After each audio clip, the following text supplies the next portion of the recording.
Welcome to another episode of the Adrienne Ross Show. And yes, I guess you can call it a basketball edition. At least it's a kind of sort of a basketball edition. But really, I just want to have a conversation. I got a comment, actually two comments, about a week or so ago on one of my videos, in which someone said to me that I was disrespectful because I only covered Caitlin Clark, that I didn't cover the other players in the WNBA. And it was a bit of a back and forth. And someone else had joined in on that thread and said the same thing and really challenged me. And I kind of said, because I don't want to, And I'll spare you all the details, but it ended up being with one person getting really, really upset because I explained to them, this is what I want to do. This is my channel. And, you can shop around for other stuff if that's what you want. I went on to say and point out that no one goes into Pizza Hut and complains because they're not selling hamburgers. No, what they do is when they want pizza, they go to Pizza Hut. If they want a burger, they go somewhere that sells burgers, wherever it is that might be. Burger King, McDonald's, whatever. But the bottom line is that you can go to Burger King for burgers. You can go to Pizza Hut for pizzas. What you shouldn't do is go to Pizza Hut and ask Pizza Hut and then kind of harass Pizza Hut because they're not selling burgers. You can go and then you can come. You can go and then you can come. You can do that. And that's what I said. So after some back and forth, one person said to me, well, actually, let me put it this way. I said, finally, I'm like, you know what? This is not a DEI channel. I don't understand someone saying you're being disrespectful because you don't cover every person. How am I being disrespectful to Marina Mabrey, for example, because I don't want to talk about her? I'm not being disrespectful. To respect Caitlin Clark and to enjoy her game and to talk about her is not disrespectful to someone else. It's not disrespectful. It's nothing. I'm not talking about her at all. And I'm not obligated to talk about her. And that was the point. And so I said, this is not a DEI channel. And that was not the thing to say. And maybe I shouldn't have said it. But basically what I was saying was, this is not about diversity, equity, and inclusion. This is not about everybody gets a participation trophy that I know our culture has so embraced. This is not about, I got to give 5 minutes to this person and 5 minutes to this person and 5 minutes to this person and 5 minutes to Caitlin Clark. It doesn't work that way. That's the society we live in. Too many people want that. It doesn't work that way. However, I'm not here to just rant. I'm actually here to explain something, which helps you to get an insight into who I am. And it also helps you to get an insight into how I taught. Again, as many of you know who aren't new here, I taught English for 7th graders in upstate New York for nearly 2 decades, okay? So let me share this with you, and maybe this will help some people understand where I come from, okay? How I roll, all right? Now, and I'm not saying this to brag about myself, but to this day, I can run into students I had years ago, and they'll still talk about Miss Ross's classroom. They'll still talk about how much they enjoyed my classroom. They'll still talk about how I impacted their lives. Let me reiterate, I am not trying to brag or pat myself in the back, because to God be the glory. I know any and every gift that I have, it's because God gave it to me. But I recognize it as a gift from God. So while I was teaching, I knew how kids felt. I knew that they loved Miss Ross's class. I knew that they thought I was the cool teacher and all that. And I knew this, that they loved the literature we read in class. I knew it. I loved it as well. Also, I can share this. I cannot count how many times a parent during the course of my teaching career would say to me at parent teachers conference or some other place we happen to meet up, can't count the amount of times a parent has said to me,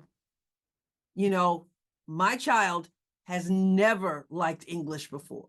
My child has never liked to read before.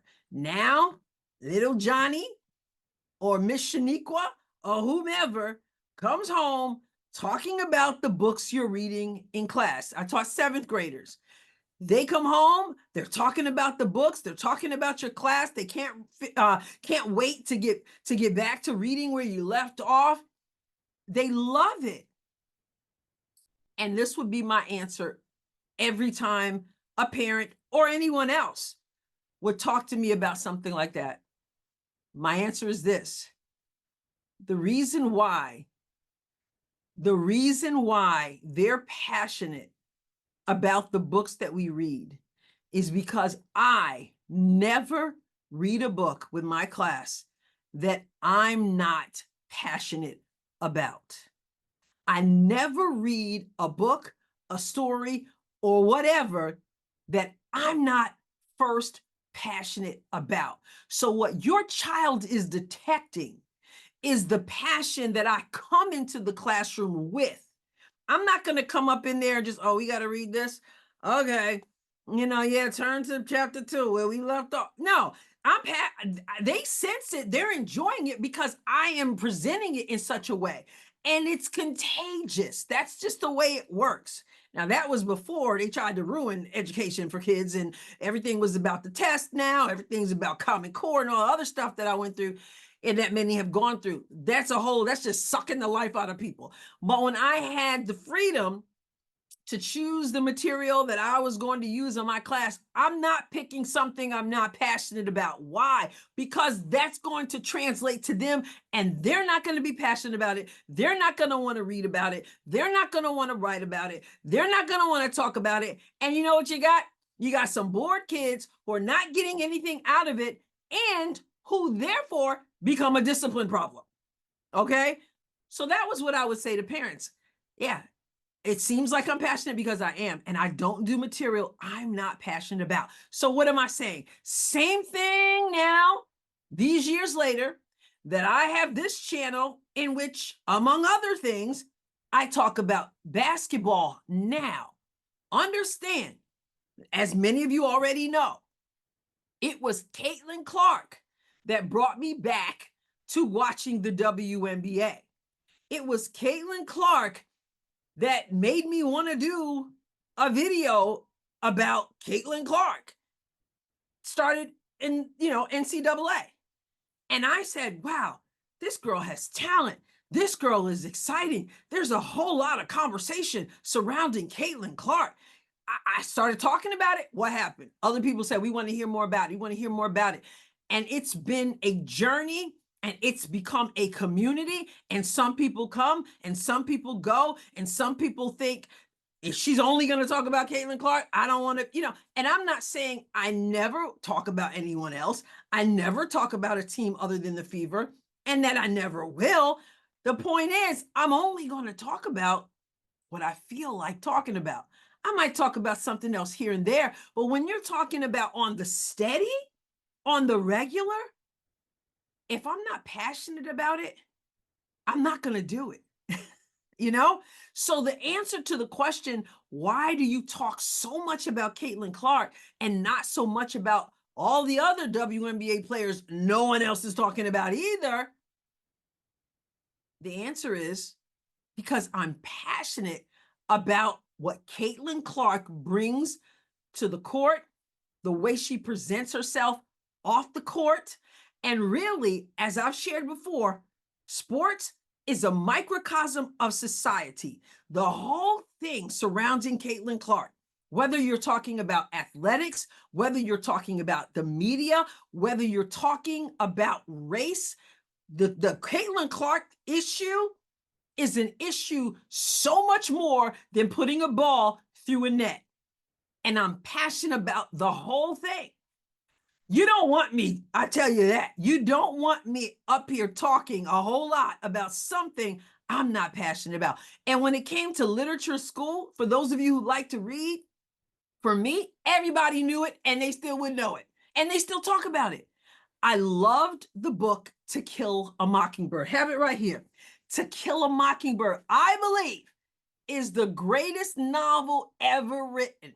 And if you only know it from the movie, which was an Academy Award winner, Gregory Peck, but if you only know it from the movie, you're missing out. I have done several book clubs, online book clubs with To Kill a Mockingbird. Why I'm passionate about it. Everybody knows when the curriculum changed and they said, okay, you're not going to do this in seventh grade anymore. Oh my goodness. I said, I need therapy. Like I said, adults to this day who were once my students, they still talk about, I'll never forget this book.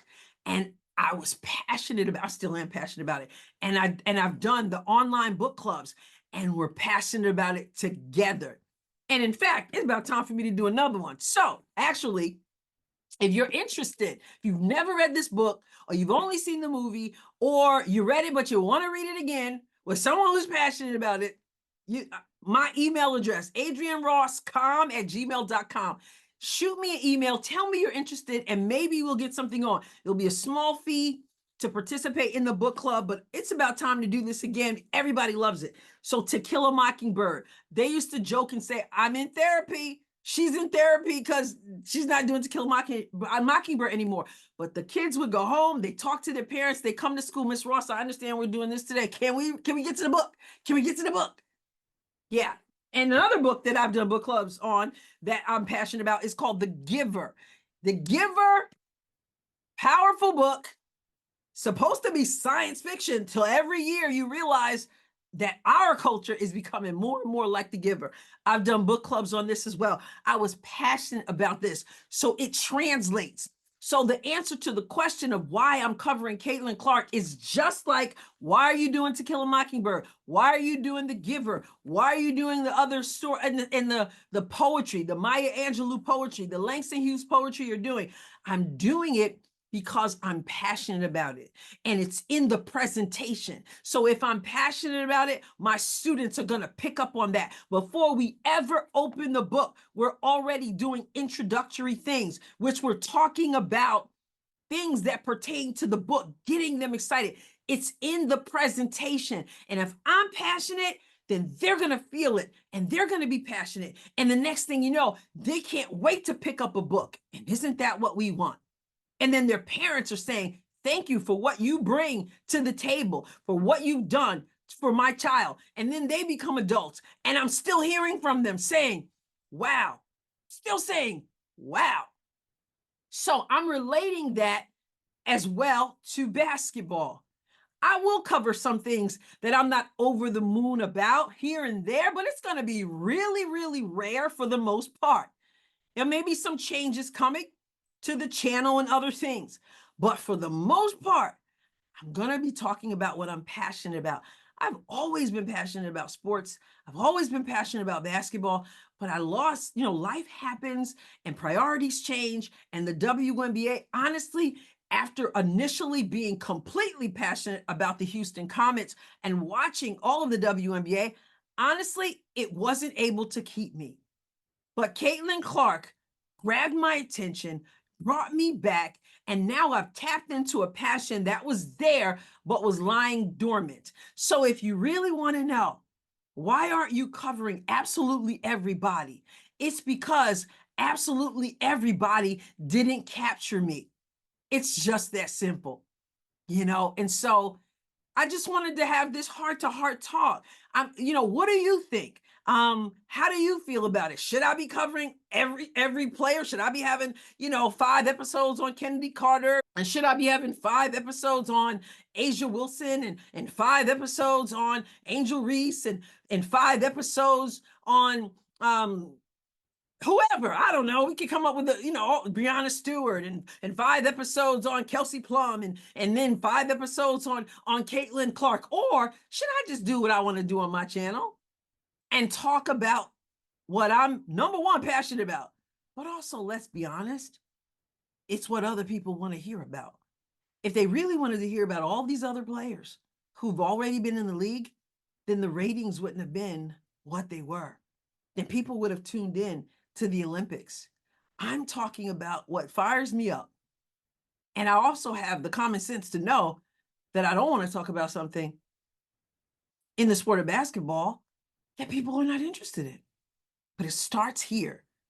So there's your answer.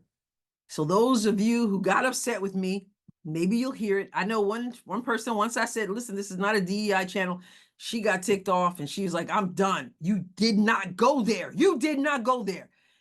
I did. I went there. It's not participation trophies here. It's not everybody gets the same amount of time here. It's what I'm passionate about. And that's why, just like I was as a teacher. And since we're talking about that, since my mind came to that, yeah, To Kill a Mockingbird. If you want to do a book club, if you're interested in doing a book club, shoot me an email at AdrienneRossCom@gmail.com. I've had people, ask about, To Kill a Mockingbird. You're going to do another book club. So, we do that online. And so we can do that again. Let's do it because I'm still passionate about it after all these years. And I'm still passionate about Caitlin Clark. And so we're going to roll with that.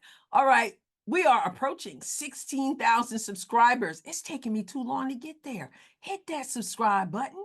Don't be afraid to commit. Share with a friend. Leave a respectful comment.